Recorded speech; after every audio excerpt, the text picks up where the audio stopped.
My name is Doris Langston. I'm 33 years old.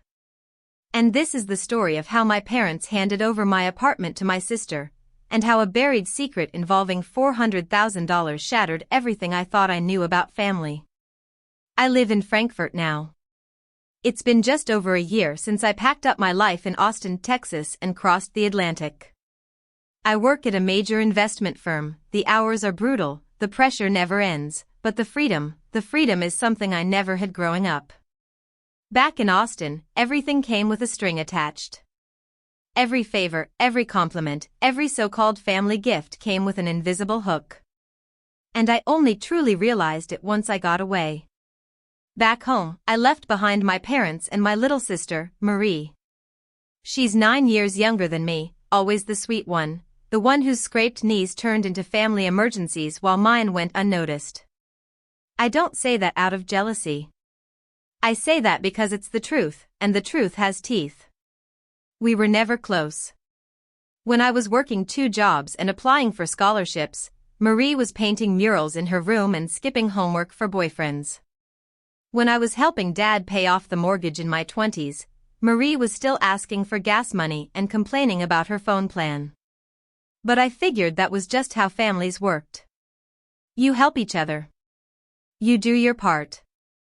And you move on. 3 years after college, I was finally making enough money to stop renting. That's when Mom brought up the apartment, Grandma's place. My grandmother had passed away a couple years prior, and her 2-bedroom condo near downtown Austin had been sitting idle or rented out off and on. If you're interested, Mom said, slicing carrots like we were talking about the weather, we can sell it to you. Family discount, $85,000. That apartment wasn't just a building. It was Sundays with Grandma, warm almond cookies, and lavender on the windowsill. I jumped at the offer. We notarized everything. I wired the funds. The deed was transferred in my name. For 3 years, that place was my sanctuary. I remodeled the kitchen myself, replaced the ugly brown carpet with engineered wood, and filled the rooms with plants that actually thrived under the sun-drenched windows. It wasn't much, but it was mine. The first thing in my life I could point to and say, no one gave me this. I earned it. Then Frankfurt called, or rather, a job offer that was impossible to ignore. I moved. I locked up the apartment, handed the keys to a property manager, and signed a long-term lease with reliable tenants. It was still my home, just occupied for now. And I didn't tell anyone in Austin more than they needed to know. Contact with my family trickled off. An occasional email from Mom. The rare comment from Dad on one of my travel photos. Marie vanished completely, probably busy with college or whatever version of adult life she'd cobbled together. I didn't mind. In fact, I felt lighter without the constant judgment or emotional entanglements. Until one Wednesday afternoon. I was elbow-deep in a quarterly report, staring at spreadsheets in my Frankfurt office, when my phone buzzed. It was Marie. I didn't pick up immediately. My gut told me not to. But then I did, and everything I thought I'd left behind came crashing back. Hey, she said, all sunshine and sugar. Just wanted to say, I got into UT Austin. And guess what? Mom and Dad said I could move into your apartment. Isn't that amazing? I froze. Excuse me? I asked, thinking I had misheard. The downtown apartment, she chirped. Mom said it's perfect, only 10 minutes from campus. I already started looking at rugs and string lights. Marie, I said slowly, that apartment isn't Mom and Dad's. It's mine. I bought it. She paused, confused. No, but like. Grandma left it to them, right? And then you lived there, but now you're in Germany, so. I didn't just live there, I snapped. I bought it. I paid them $85,000. The deed is in my name. It's under legal contract. There was a silence on the line. Then she laughed nervously. But, they said it's still theirs. I mean, you're not even using it. It's just sitting empty. It's not empty, I said, my voice rising. It's rented out. And even if it weren't, you don't get to move into someone else's home just because you want to. Her tone shifted. So you're really saying no? I'm saying you don't get to treat me like a backup plan. This conversation is over, Marie. And I hung up. My hands were shaking. The room seemed smaller, the air tighter. My heart wasn't pounding from anger, it was from realization. That even after all this time, they still didn't see me. They saw someone who was supposed to give, to bend, to make room for the family. The next morning, Mom called. I was standing outside a cafe in Zurich, between meetings, coat drawn tight against the wind, when I answered. Her voice was calm, but firm. You need to let your sister stay in the apartment. My blood turned to ice. I laid it out again, the transaction, the title, the lease agreement. I told her it was my property. She didn't even blink. You technically bought it, but it's still family property. Marie needs it more than you do. You're being selfish. The words hit like bricks. Selfish. For refusing to give up what I had worked for. Selfish, for wanting to protect what little independence I had clawed out of this family. I'm your daughter too, I said quietly. Does that not count for anything? Don't be dramatic, she said. You'll regret this. Then she hung up. That night, I couldn't sleep. My mind spun with all the sacrifices, all the silent compromises I had made to be the good one. I stared at the ceiling until 3 a.m., before finally calling the one person who had ever told me the truth in our family, Aunt Helen. And that call changed everything. Aunt Helen answered on the second ring, her voice rough with sleep but warm. She'd always been that way, straightforward, no frills, no sugarcoating. My mom's youngest sister, the one who never had kids, never married, and never cared what anyone thought. She was the first adult who treated me like a person, not a project. Doris? It's late over there. What's wrong? I didn't even know how to start. It's about the apartment. And Marie. And Mom. There was a pause on the line. Tell me everything. So I did. I told her about the call from Marie, the argument with Mom, the denial that the apartment was even mine. I told her how my chest had felt like it was being crushed, like I was 12 again, watching my sister get the last cookie because she's just a baby while I was told to stop being so dramatic.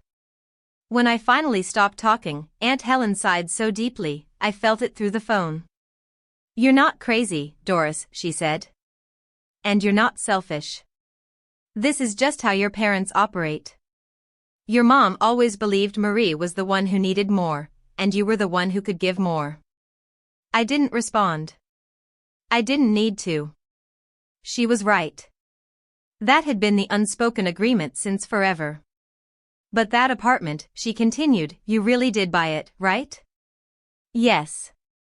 I have the documents, the wire transfer, the notarized deed.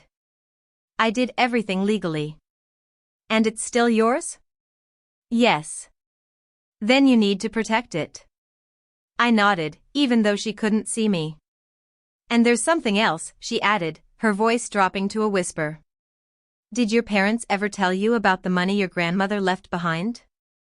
I sat up straighter. No. What money? Helen hesitated. Before she passed, your grandma left a trust. $400,000. Split evenly, $200K for your college fund, and $200,000 for Marie's. It was her dying wish that the money be used only for your education. I went cold. No one ever told me about that, I said. Helen sighed. Because they pulled it all out of the trust right after she passed. The family lawyer quit over it. I don't know exactly how they did it, but the money was gone within a year. Gone. While I was working double shifts in college, delivering pizzas, skipping meals just to afford textbooks, they had $200,000 they never told me about. I I don't understand, I whispered. What did they do with it? I kept copies, she said. I probably shouldn't have. But I had a feeling they'd try to rewrite history one day. That night, Aunt Helen emailed me 3 scanned bank statements from Grandma's trust account. My hands trembled as I opened them. I scanned each line, and with each transaction, the truth hit harder. $42,000, BMW purchase. $18,000, hotel stays across Italy. $6,500, designer handbags and clothing stores in New York. $9,000, cruise payments. $13,000, casino withdrawals in Las Vegas. All within months of Grandma's death. All from the trust. Not a single cent had gone toward college. Not mine. Not Marie's. That night, I barely slept. My stomach was in knots.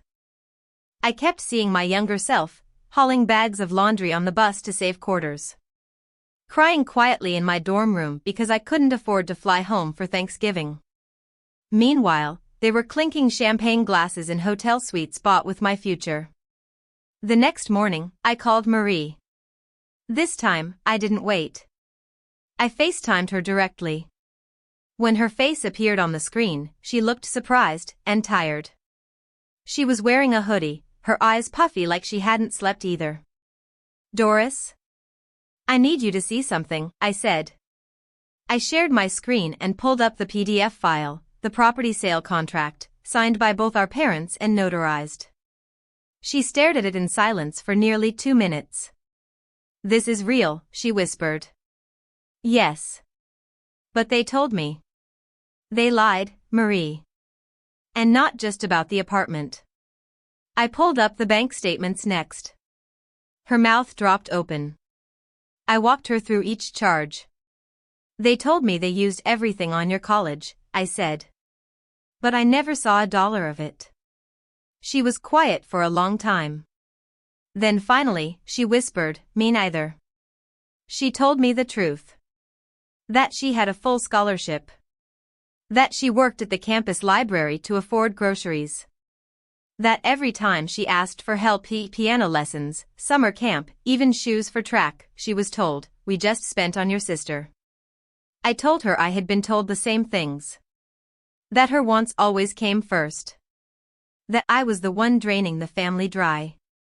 And then, we just stared at each other. It was like the wall between us had cracked. For years, we'd resented each other, compared ourselves like enemies. But we were never the problem. We were both being used. Played. Controlled. Why would they do this? Marie asked, her voice barely a whisper. To control us, I said. As long as we blamed each other, we never questioned them. Marie looked like someone had yanked the ground out from under her. I saw it happen in real time, the betrayal blooming in her chest. Marie, I said gently. I'm not your enemy. I never was. And I don't want the apartment to come between us. But it's mine. And I need you to respect that. She nodded slowly, tears forming in her eyes. I do. I swear. I didn't know. I'm so sorry, Doris. I know, I said. And I believe you. We talked for hours that day. About our childhood. About how many things suddenly made sense now. About the silent divide that had been driven between us and how it had nearly worked. That night, I slept for the first time in weeks. But it wasn't over. Not yet. Because there was still the matter of what to do next, with the truth, with our parents, and with the $400,000 they had quietly stolen from their own children. And what happened when we confronted them would change everything?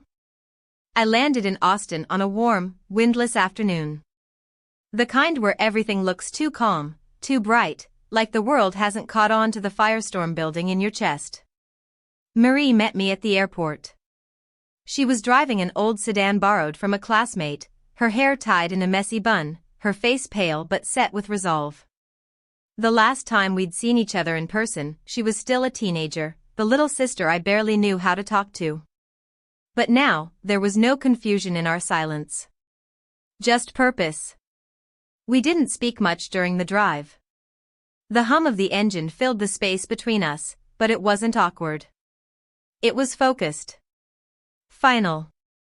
Our parents still lived in the same suburban two-story with gray shingles and a freshly trimmed lawn. A new SUV sat in the driveway, white, spotless, with the dealership tag still dangling behind the rearview mirror. Marie parked next to it. She didn't look at me, just clenched the steering wheel like it might help her hold her nerves together. "You ready?" I asked quietly. She nodded. "Let's do it before I change my mind." We walked up the path side by side. I rang the bell. Mom answered. The flicker of surprise on her face lasted no more than a second. Then she smiled, smooth as ever. "Oh, girls. What a surprise. Why didn't you tell us you were coming?" "We could've." "We're not here for dinner," I cut in. "We need to talk." Her smile froze. She stepped aside, and we walked in. Dad was lounging in the living room, feet propped up on the coffee table, tablet in hand. He didn't even look surprised to see us. Well, he said, raising an eyebrow. "It's been a while since both of you came home together." Marie stood beside me. I could see her fists clenched at her sides, jaw tight. I sat down across from them and pulled a folder from my bag. "We know," I said, my voice calm but firm. Dad blinked. "Know what?" "About the apartment," I said. "About the money Grandma left. The trust. The $400,000. All of it." For the first time, Mom's smile actually cracked. Dad lowered his tablet slowly and exchanged a glance with her. "Aunt Helen told you," Mom said finally, her voice flatter than I'd ever heard it. I nodded. Marie added, her voice trembling, and I saw the statements. Every charge. Every trip. Every lie. Silence. Then, unbelievably, Dad chuckled. "So what?" I blinked. "Excuse me?" "So what?" he repeated, leaning back. "We're your parents. We raised you. We had every right to make decisions with that money." "Decisions?" Marie snapped. "You mean buying luxury handbags and flying to Italy while telling me we were broke? While I worked nights at the library to eat?" Mom crossed her arms. "We fed you. We clothed you. We gave you a roof over your heads. That money was for our education," I said. "You told me you couldn't afford to help. I had to work 3 jobs just to stay in school. Meanwhile, you were gambling in Vegas. What do you want?" Dad asked with a sneer. "A refund? An apology? Grow up, Doris." I stood up. Slowly. Deliberately. "No," I said. "I don't need an apology. I need the truth. And I needed you to hear it out loud." I turned to Marie. "Come on." We both walked toward the door. No one stopped us. No one called after us. Just the ticking of the living room clock, and the weight of 2 decades of manipulation crashing to the floor behind us. Outside, the sun felt hotter than before. But the air, it was clearer. Like we'd just cracked open a window in a sealed room. We didn't cry. Not then. We just got in the car and drove. Far away from that house. From that version of our lives. For the next few days, we made plans. Marie stayed in the dorms temporarily. I called around, pulled a few strings, and found her a small studio near campus. I covered the first 3 months' rent. After that, she insisted she'd handle the rest. "You helped me restart," she said. "But the rest of the road, I want to walk it myself." And she did. Marie threw herself into everything. She found a part-time job at a coffee shop, started tutoring, and even applied for a competitive summer fellowship. I saw the girl I once thought was entitled and naive turn into a woman who stood tall, even after everything had been taken from her. We didn't talk about Mom and Dad much. There wasn't a point. They hadn't reached out. No calls. No texts. No apologies. The silence spoke volumes. But one thought stayed with us. What if this wasn't just about the trust? What else had been taken? What else had been hidden? I didn't want to go looking. But I had to know. So I asked Aunt Helen for help again. And what we found opened a whole new door. It wasn't just the trust. It wasn't just Grandma's money. There was something else. Something about the way the will was handled. Something about how the attorney quit so suddenly. Aunt Helen had never been told the full story either, but she had a feeling. And she was right. Aunt Helen had always been careful, almost obsessively so when it came to paperwork. Years ago, my mother used to mock her for being paranoid and a hoarder with a scanner, but it was precisely that habit that cracked open the next layer of deception. A week after our confrontation with our parents, I got a call from Helen. I found something, she said. You need to come over. I was still in Austin, staying at a short-term rental while helping Marie settle into her new place. I didn't hesitate. I drove to Helen's house on the edge of town, a modest one-story cottage with a porch covered in hanging ivy and old wind chimes. She met me at the door with a folder in her hand and a look that told me I wasn't going to like what I was about to hear. I dug through my old records, she said, leading me to the dining table, and I found a draft copy of your grandmother's will. It was sent to me by her attorney a month before she passed. I don't think your parents ever knew I had it. She opened the folder and laid out the pages. There's something different here, she continued, pointing to a paragraph underlined in blue. Your grandmother didn't just leave that $400,000 in a trust. She wrote in the will that her apartment, the one you eventually bought, was to be held for you until you completed college. Not to be sold. Not to be offered to you. It was always meant to be yours. I blinked. Wait, what? Helen nodded. The clause is crystal clear. She wanted that property reserved for you because she said you were the only one who ever helped her in her final years. She even wrote your name. She handed me another document, this one typed, but with your grandmother's signature in blue ink at the bottom. It read, upon my passing, my downtown property shall be preserved for my eldest granddaughter, Doris Langston, as a gesture of gratitude for her care, loyalty, and presence in my final years. It is not to be sold, mortgaged, or otherwise handled without her explicit written consent. I stared at the document, rage swirling behind my ribs like a coiled spring. They knew, I whispered. They must have seen this. Helen nodded grimly. The final will they filed with the court? This clause was gone. Removed entirely. I suspect they worked with another attorney after the first one quit, and had the document revised without notifying the rest of us. But how could they do that? Easy, Helen said. When a will is in draft form, it's not legally binding. Your parents likely manipulated your grandmother into signing a new version, one that removed those specific instructions. And with the original attorney out of the picture, no one was left to object. I couldn't breathe. So not only had they sold me the apartment they were supposed to hold for me, they had also lied about its true intent. And when I bought it, I had been buying back what was always mine to begin with. Marie arrived at Helen's house 20 minutes later, after I called and told her everything. She sat beside me silently as Helen explained the documents again. They robbed you, Marie said quietly, and then made you pay for it. Both of us, I said. They made us live in scarcity while they feasted off money meant for our futures. Marie looked at Helen. Is there anything we can do legally? Helen sighed. Maybe. But it's been years. And without the original attorney willing to testify, proving undue influence is tricky. You'd need a very good lawyer. That night, I sat with Marie at her new apartment, watching the city lights blur through the window. We didn't talk much. Just sat there, like survivors pulling shards of memory out of our skin. They never loved us, Marie said finally. Not really.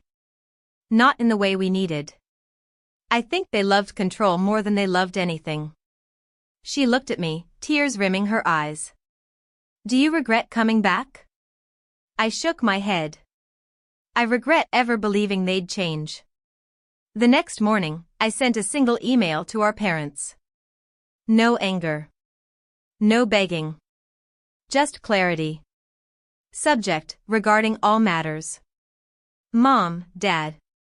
As of today, Marie and I are no longer in contact with either of you. We are aware of the misappropriation of Grandma's trust, the manipulations surrounding the apartment, and the revised will.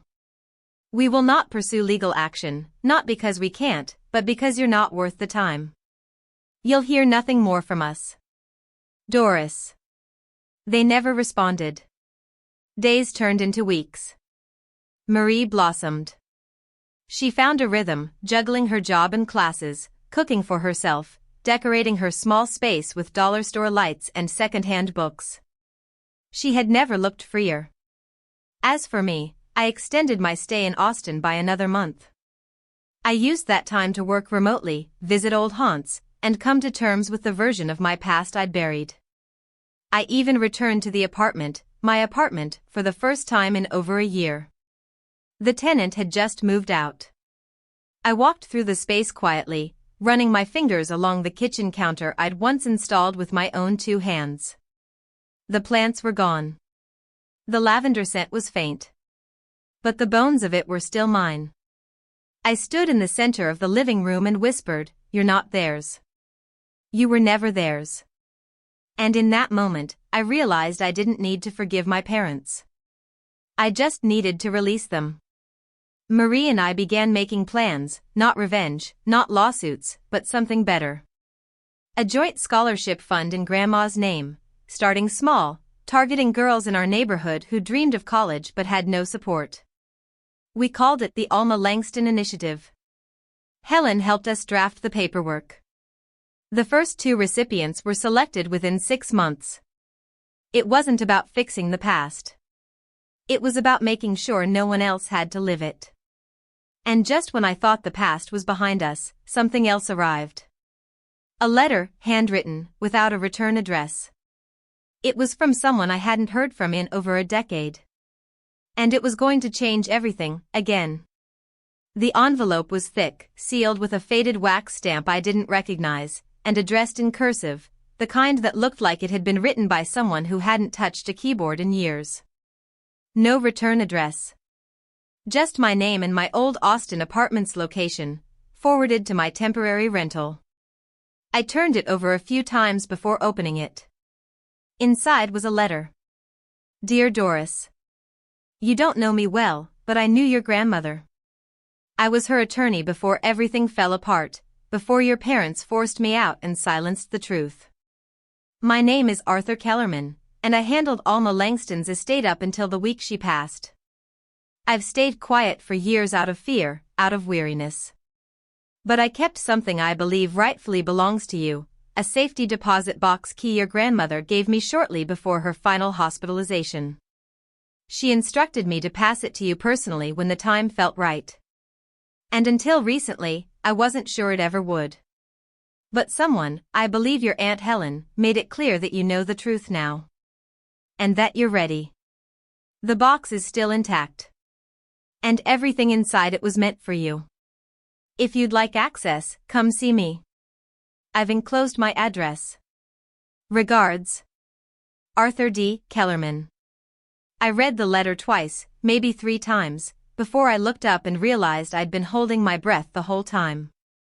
The next day, I drove 3 hours north to a sleepy little town called Marble Falls, where Arthur lived.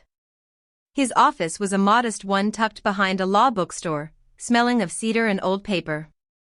He looked like he hadn't aged in 20 years, white hair combed neatly, vest buttoned over a crisp shirt, eyes sharp behind rimless glasses. "Miss Langston," he said as he shook my hand. "Or should I say Miss Reynolds, now?" I smiled faintly. "Doris is fine." He reached into a drawer and pulled out a small brass key. "Your grandmother gave this to me a week before she passed. She told me not to give it to your mother under any circumstance. Only you." He slid it across the table. My fingers closed around it slowly. "I didn't even know she had a safety deposit box," I murmured. Arthur nodded. "That was the point." With his help, we went to the bank. The staff, clearly familiar with him, unlocked the back room without question. Inside, a vault. Row after row of boxes. And one, box number 3487, with the matching number etched into the brass key in my palm. The manager unlocked it for me, then discreetly stepped out. Inside the box were 3 things. 1. A sealed envelope labeled "For Doris, when you're ready." 2. A flash drive, wrapped in tissue. 3. And a velvet pouch, inside which lay a brooch I remembered from childhood, shaped like a crescent moon.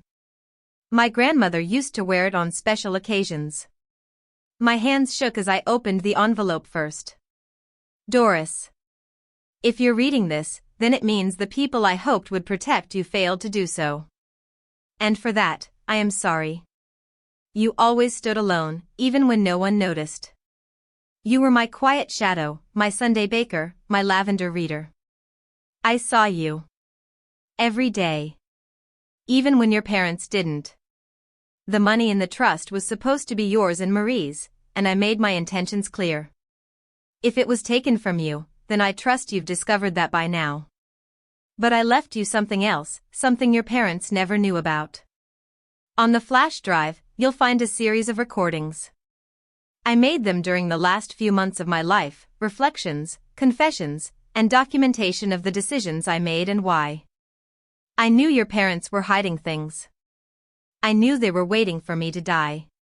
But I also knew you were smarter than them. Stronger than them. And maybe one day, you'd find your way back to the truth. Use what's there however you see fit. And Doris, no matter what the world ever told you, you were always my favorite. Love. Grandma. I didn't cry right away. I just sat there, staring at her handwriting, her voice echoing through my mind like a song I hadn't heard in years. Then, the tears came. Slow, hot, and quiet.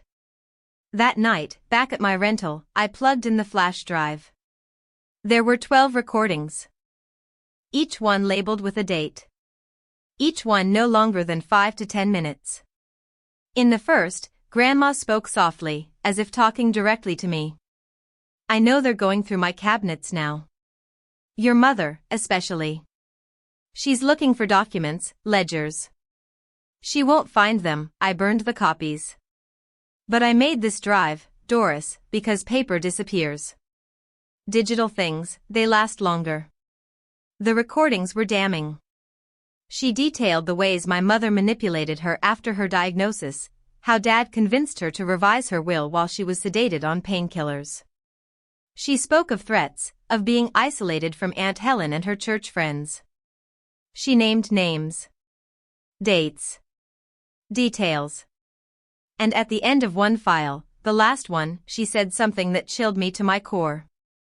"If you're watching this, Doris, take it to the press. Take it to court. I don't care how. But don't let them rewrite history. Don't let them steal what belongs to you and your sister. I trust you." That night, I didn't sleep. By morning, I had already sent the recordings to an attorney I knew from work, a former prosecutor turned litigator who specialized in estate fraud. Within days, she called back. "I'll represent you," she said. "No charge. And Doris, this case is a bomb. When it explodes, it's going to take down everyone involved." I told Marie everything. She cried, not just because of the injustice, but because someone in our family had finally believed in us. Protected us. left a trail of breadcrumbs for us to follow when everything else had turned to smoke. 6 weeks later, we filed a formal petition to challenge the revised will. Publicly. And because the audio files were so compelling, and so damning, a local investigative journalist picked up the story. The headline that week? Austin family under fire, grandmother's dying wishes altered in alleged $400,000 inheritance scam. Our parents' faces were plastered across every article. They went silent. Lawyers called. Letters came. All ignored. Marie and I didn't want their money anymore. We wanted their power gone. And we were just getting started. When the story broke, it hit like a Texas thunderstorm, sudden, loud, and impossible to ignore. Local news stations ran with it first, family accused of manipulating grandmother's will. Then regional papers picked it up, then podcasts, then viral TikToks with clips from the recordings and side-by-side photos of grandma and my parents, framed as the loving elder versus the greedy heirs. One photo even showed mom in front of the Eiffel Tower with the caption, "Paid for with college funds?" It was surreal. Marie and I didn't post anything. We didn't speak to the media. We didn't need to. The recordings did all the talking. But we felt it. The shifting tide. People who had once looked at us like we were lucky daughters of generous parents were now asking questions, whispering about inheritance fraud and theft. And then, the subpoenas hit. The court accepted our petition to challenge the revised will. My parents were summoned for a hearing. The attorney representing us, Maya Cheng, fierce, sharp as a blade, filed an injunction to freeze their assets until the investigation was complete.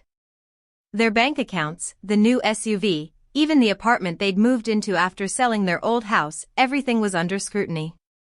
They tried to fight it, of course. Claimed we were bitter children with vendettas. But the audio files? They were indisputable.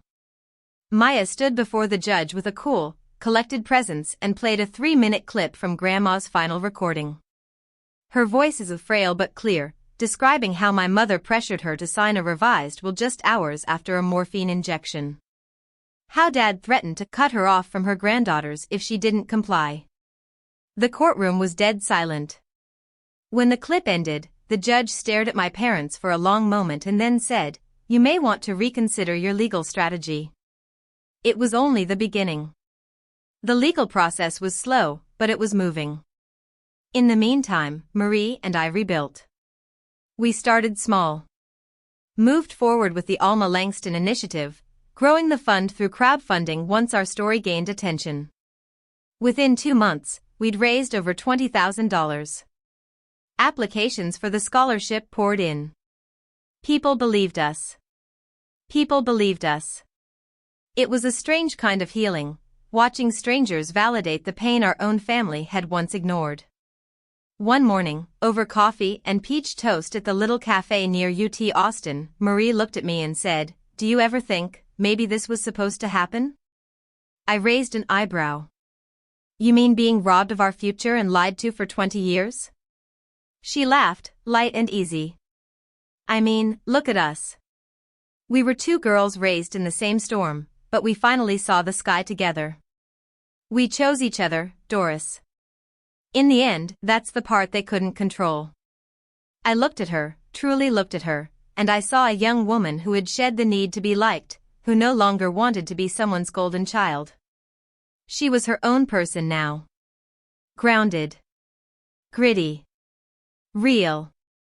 She was right. They took money. They took truth. But they didn't take us. The court ruling came 11 weeks after the hearing. The judge declared the revised will invalid, citing clear evidence of coercion and undue influence. The original draft, the recordings, and the corroboration from Aunt Helen and Arthur Kellerman were enough to restore Grandma's original wishes. The apartment was mine. Fully. Unquestionably. The $400,000, now mostly gone, was ruled misappropriated. What remained in liquid assets was to be split evenly between Marie and me. A lien was also placed on our parents' current property, pending repayment. They didn't show up to the final ruling. Cowards. But we did. We walked out of the courthouse together that day, the sunlight sharp and golden. People from the community clapped as we passed. A few called out, "We're with you." One woman, older, teary-eyed, pressed a small paper into Marie's hand, a thank you note from her own daughter, who had watched our story unfold and decided to leave a toxic home of her own. That was the day I knew this wasn't just revenge. This was restoration. This was legacy. A month later, Marie graduated. Honors. Distinction. She wore a thrifted gown, but walked across that stage like it was Dior. I cried like a baby.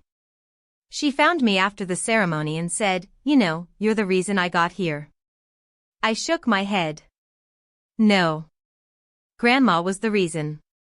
I just gave you a hand up. She grinned. Yeah. But it was the right hand, at the right time. Later that night, we sat on the apartment balcony, the one I had once stood on alone, sipping wine and staring out into the lavender-soaked sky. But this time, Marie was beside me, curled in a blanket, sipping tea. She pulled out a small box and handed it to me. "Open it." Inside was the crescent moon brooch. "I want you to have it," she said. "But it's yours too," I whispered. "No," she replied. "Grandma gave it to you."